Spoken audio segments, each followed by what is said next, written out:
ಕಾರೊಂದು ಡಿವೈಡರ್ಗೆ ಡಿಕ್ಕಿ ಹೊಡೆದ ಪರಿಣಾಮ ಕಾರಿನಲ್ಲಿದ್ದ ಪ್ರಯಾಣಿಕರೋರ್ವರು ಸ್ಥಳದಲ್ಲಿ ಮೃತಪಟ್ಟ ಘಟನೆ ನಿನ್ನೆ ಸಂಜೆ ನೆಲ್ಯಾಡಿ ಸಮೀಪದ ಮಣ್ಣಗುಂಡಿಯಲ್ಲಿ ನಡೆದಿದೆ.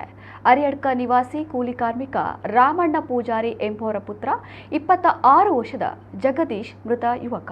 ಅವರ ಸ್ನೇಹಿತ ಕಾರು ಚಾಲಕ ಸಚಿನ್ ಎಂಬುವರು ಗಾಯಗೊಂಡಿದ್ದಾರೆ. ಜಗದೀಶ್ ಹಾಗೂ ಅವರ ಸ್ನೇಹಿತರು 4-5 ಕಾರುಗಳಲ್ಲಿ ಶಿರಾಡಿ ಗ್ರಾಮದ ಗುಂಡಿಯಾ ಸಮೀಪದ ಗಡಿ ದೇವಸ್ಥಾನಕ್ಕೆ ಹೋಗಿದ್ದರು. ಅಲ್ಲಿಂದ ಹಿಂದಿರುಗಿ ಬರುತ್ತಿದ್ದ ವೇಳೆ ಈ ದುರ್ಘಟನೆ ಸಂಭವಿಸಿದೆ.